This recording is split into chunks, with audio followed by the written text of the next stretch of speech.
Yo, yo, man. Yo, man. What's good with y'all, boys? It's your boy, Forever the Fetty. Fetty Fitness.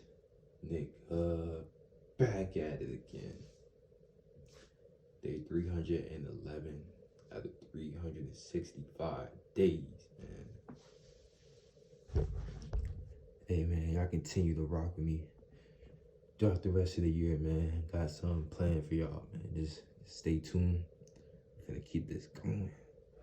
No cap. Make sure y'all share with a friend before I get started. We're growing every day.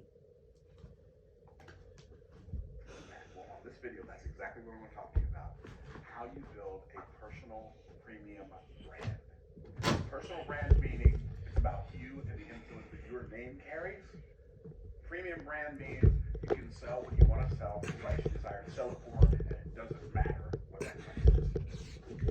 So next Monday, me, my son-in-law, my daughter, and my granddaughter are getting on a jet, flying to San Antonio, Texas, to go to the 85,000 fastest growing businesses in America conference. And we were invited to that by 85,000 because we were in the top 10% of the fastest 5,000 fastest growing business in America, 2022 or 2021. And our business, even though in 2021, our business did over $6 million in revenue, our business grew by over 1,300%. So wrap your mind around that. And we were number 427 or something, 432 or something like that out of 5,000 businesses. The reason that happened was because of personal branding. So then when we talk about branding, what does that even mean, personal branding? What is a brand anyway? Because if you think about what a brand is a name, right? When we think Rolls Royce, brand, that's a brand, right? You drive a Rolls Royce because you like the brand. I drive a Rolls Royce because I like the brand, right? What is it? It's somebody's name, right? Henry Rolls, whatever the guy's name was, Royce, right? But two dudes started this company called Rolls Royce, and they named the car after themselves.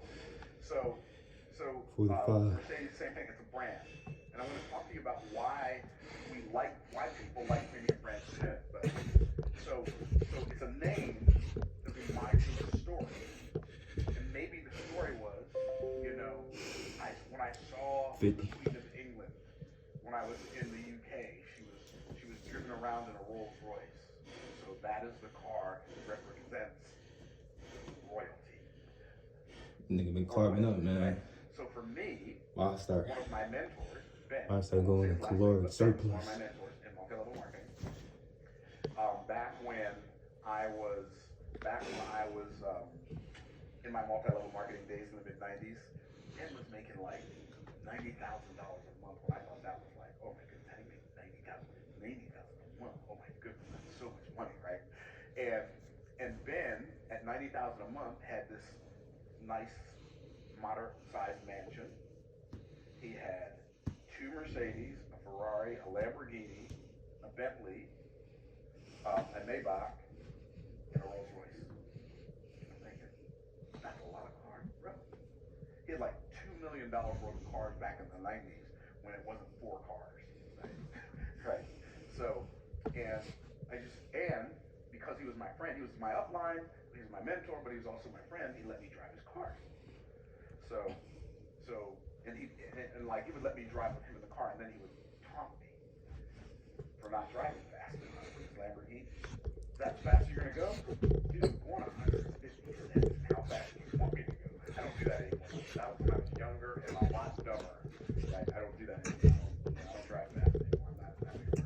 Anyway, and one day I remember he drove to Jacksonville, Florida, where I live, and he came by my house and I had to go pick up my kids from school. He said, well, let's go get your kids from school. So we went to my kids' school and picked them up from school in my friend's Rolls Royce.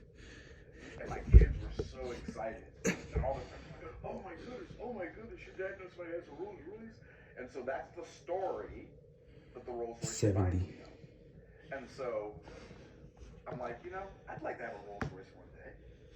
And that was the name that reminded me of that story. I remember probably 6 or 7 years ago, long before, maybe 6 or 7 years ago, maybe 8, long before a Rolls Royce was in my financial landscape, was on my financial landscape.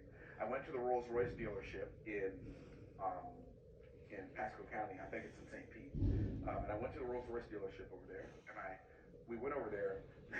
My son and I, we got some drone footage of the Rolls Royce dealership, and then I test drove the Rolls Royce, and then I posted some pictures. My brother Rob took some pictures using the back seat. He got some pictures of the Rolls Royce, and I posted it on Instagram. And one of my friends, Alex, was like, "Dude, are you driving a Rolls Royce now?" No, I'm not driving a Rolls Royce. I'm just test driving. See if it's something I want to buy. Right? Well, it reminded me of that story. And I'm like, but I remember the smell. I remember how it felt different than any car I'd ever been in. And I'm not plugging Rolls Royce. I'm just telling you that reminded me of those things. And then 15 all of a sudden left. I decided I'm gonna buy a Rolls Royce.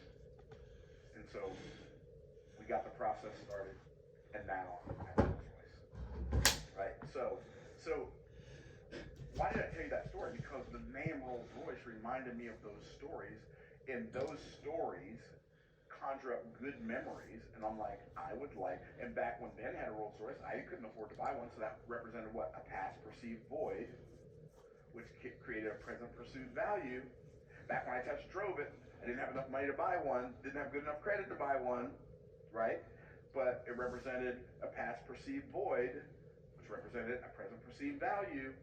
So when I got enough money to buy one, and now I've got both the credit and the money, and I can pay cash for it, or I can go get it financed. So we ordered it. So my brother is a dealer. He's got a dealer license. So we found the Rolls Royce that I desired to have. We told the auction, okay, we'll take it. Well, when you tell me you take it,